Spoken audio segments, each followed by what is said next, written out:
President Park Geun is now in the U.S. for the fourth and final nuclear security summit. The South Korean leader plans to win international consensus on more effectively implementing sanctions on North Korea's nuclear ambitions. Song Ji-sun files this report from Washington. President Park Geun's multilateral diplomacy will take center stage at this year's Nuclear Security Summit in Washington as she arrived in the U.S. Capitol Wednesday local time.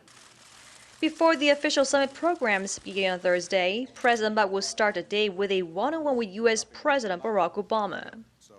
The two will then be joined by Japanese Prime Minister Shinzo Abe for trilateral talks, where the leaders will discuss countermeasures and sanctions on North Korea for its recent nuclear and missile provocations. Following a bilateral meeting with Abe, President Park will also hold in-depth discussions on Pyongyang with Chinese President Xi Jinping. The North Korean nuclear issue is not on official agenda at the Nuclear Security Summit, as the safe management of nuclear fuel and better protecting the world from nuclear terror threats are the main goals. But as Pyongyang's fourth nuclear test and long-range missile launch earlier this year once again threaten global peace and security, President Park will seek to strengthen international support and cooperation to quash North Korea's nuclear ambitions.